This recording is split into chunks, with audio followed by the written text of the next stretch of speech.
আসসালামু আলাইকুম, আমি doctor Nazia Sultana, senior consultant হিসেবে কর্মরত আছি proactive medical college and hospital লিমিটেডে। একটি খুব গুরুত্বপূর্ণ বিষয় নিয়ে আমি আজকে কথা বলতে চাই।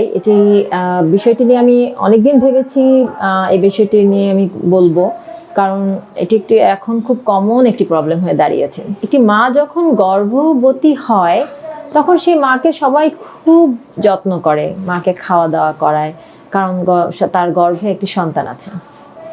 সন্তানটির গ্রোথের জন্য, পুষ্টির জন্য তারা মাকে সবসময় খাওয়া দাওয়ার খেয়াল খবর রাখেন, মাকে যেটি ভালো ভালো জিনিস খাওয়ায়, মাকে খুব যত্ন করেন। তবে ঠিক যখন ডেলিভারিটি হয়ে যায়, যখন সন্তানটি প্রসব হয়ে যায়, হঠাৎ করে মনে হয় মাঝে মাঝে মায়ের গুরুত্বটা কমে যায়। সন্তান জন্ম নিয়েছে, এখন হয়তো মায়ের আর কোনো প্রয়োজন নেই, এরকম একটা ব্যাপার।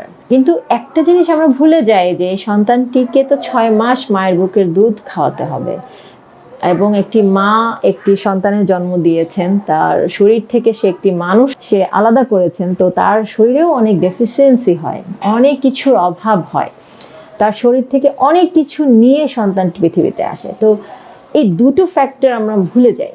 একটি হচ্ছে মাকে তার আগের পূর্বাবস্থায় ফিরিয়ে নিয়ে যাওয়া, তার শরীরের ঘাটতিগুলো পূরণ করা, তাকে আবার শক্ত সমর্থ করে গড়ে তোলা, যেন সে আরেকটি সন্তান জন্ম দিতে পারে, সেই পরিস্থিতি তাকে ফিরিয়ে নিয়ে যাওয়া। এবং দ্বিতীয়ত, এই সন্তানটিকে 6 মাস সম্পূর্ণরূপে বুকের দুধ খাওয়ানো এবং 2 বছর পর্যন্ত তাকে বুকের দুধ খাওয়ানো। এই বিষয়টি যদি মাথায় রাখি আমরা, তাহলে আমরা বলবো যে গর্ভধারণকালীন সময় মায়ের যতটুকু যত্ন দরকার ছিল, যখন তার ডেলিভারি হয়ে যাবে তখন তার 3 গুণ যত্ন তাকে নিতে হবে।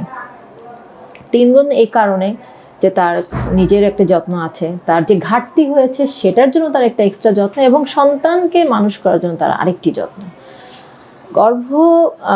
যখন তার গর্ভকালীন সময়টি পার হয়ে শেষ হয়ে যায়, তখন সে ডেলিভারি করে ফেলে, তখন তার যে জিনিসগুলো তার দিকে বেশি আমাদের খেয়াল করতে হবে, তার বিশ্রাম, যেটা আমরা অনেকেই খেয়াল করি না। একটি মায়ের যে একটি বিশ্রামের প্রয়োজন, তাকে পর্যাপ্ত পরিমাণে ঘুম, আরাম, রেস্ট দিতে হবে। খাদ্যাভ্যাসের ব্যাপারটি বেশি আমি আলোকপাত করতে চাই। তা হলো, মাকে যখন তার সন্তানকে দুধ খাওয়াতে হবে, তখন মাকে পর্যাপ্ত পরিমাণে পুষ্টিকর খাবার দিতে হবে। আমি আমার এই দিকের পেশেন্টগুলোকে যখন আমি দেখি যে তারা ডেলিভারির পরে মায়েদেরকে দুধ খেতে দিচ্ছেন না, মাদেরকে অনেক সময় তারা ডিম খেতে দিচ্ছেন না, মাছ মাংস কম খেতে দিচ্ছেন, ভাত পরিমাণে কম খেতে দিচ্ছেন, তো তখন দেখা যাচ্ছে যে বাচ্চা কদিন পরে তারাই কমপ্লেন করছেন বাচ্চা দুধ পাচ্ছে না। এই সমস্যাটির জন্য আমি একটি বলতে চাই, অনেকের একটা ধারণা আছে, বিশেষ করে মুরব্বীরা সাধারণত বলে থাকেন যে ডেলিভারির পরে মাকে দুধ খেতে দিতে হয় না, ভাত খেতে দিতে হয় না, ডিম খেতে দিতে হয় না।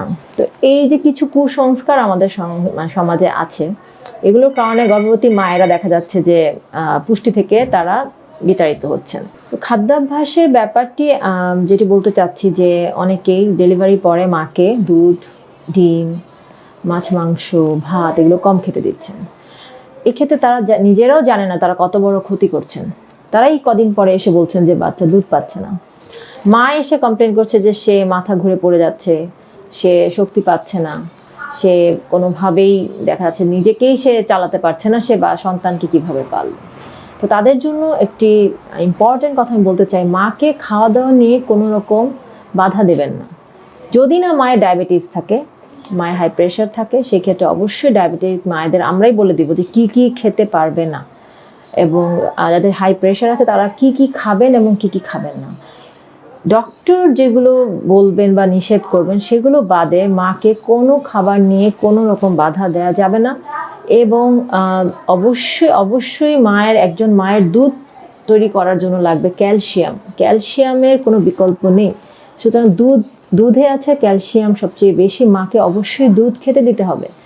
দুধটাই আমরা খেতে দিতে চাই না, তো একটা মা কিভাবে দুধ প্রোডাকশন করবে? দ্বিতীয় জিনিস হচ্ছে, মা যখন খাবে, মা নিজের চাহিদা পূরণ করে বাড়তিটুকু দিয়ে তো সে দুধ তৈরি করবে। তার শরীরে যদি অভাব থাকে তাহলে তো সে তার শরীর টেনে নিবে সেটি, তাহলে সে আর কিভাবে দুধ তৈরি করবে? তো তাকে কি পরিমাণ খাবার দিতে হবে সেটা আপনারা নিজেরাই বুঝতে পারছেন।